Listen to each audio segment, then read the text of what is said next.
పశుపతి తన జరిగిన అవమానానికి ప్రతీకారం తీర్చుకోవడానికి తగిన అవకాశం కోసం ఎదురు చూస్తున్నాడు.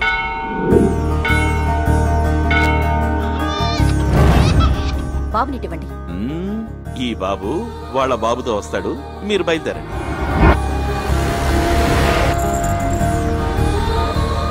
ఒరే శివయ్య, దాహంగా ఉంది, నీళ్లు కావాలా? అరే అప్పుడే నీకు కండువా కావాల్సి వచ్చిందిరా, ఇదిగో తీసుకో. ఆగారేంటి? అమ్మ దాహంగా ఉందంటేను నీళ్ళ కోసం ఆగాను. బాబు ఎక్కడా? అమ్మ దగ్గర ఉన్నాడు పార్వతి.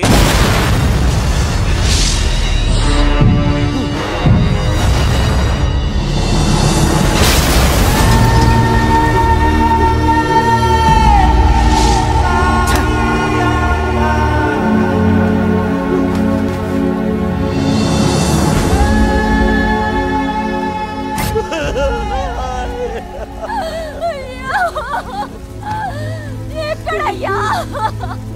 ఎక్కడా? నా బిడ్డ ఎక్కడయ్యా? నా బిడ్డ ఎక్కడా? ఎక్కడా? 10 నెలలు నా కడుపులో పెట్టుకుని కాపాడాను. 10 నిమిషాలు నీ చేతిలో పెడితే చంపేశావు కదయ్యా.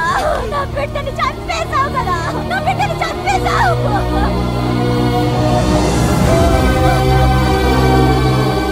మీ నాన్న వల్లే తన బిడ్డ చనిపోయాడన్న కోపంతో మీ అమ్మ నేను తీసుకుని వెళ్ళిపోయింది. విడిపోయిన వాళ్ళిద్దరిని కలపడానికి నేను ఎంతో ప్రయత్నించాను. గొడవలన్నీ వదిలేసి ఒంటరిగా రావాలనే ఒకే ఒక షరతు మీద మీ అమ్మ మీ నాన్నని కలవటానికి ఒప్పుకుంది. ఏమైంది బా? బాబుని తీసుకుని వెళ్ళిపోండి.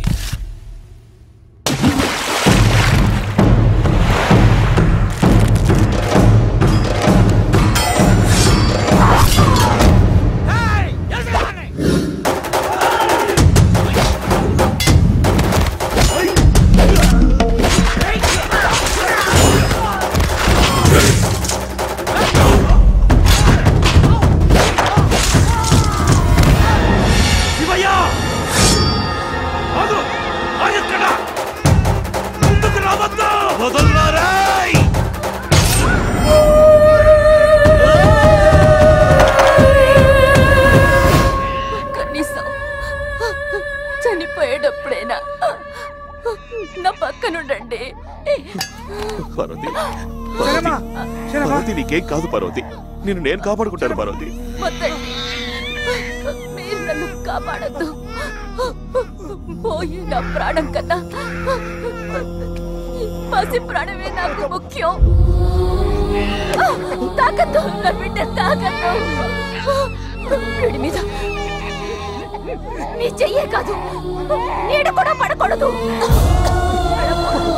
అన్నయ్య, తీసుకెళ్ళిపోతాయా? ఈ మనిషి దగ్గర నుంచి తీసుకెళ్ళిపోతాయా? బాబుని తీసుకెళ్ళిపో. బాబుని నాకు దూరం చెయ్యొద్దు. పార్వతి,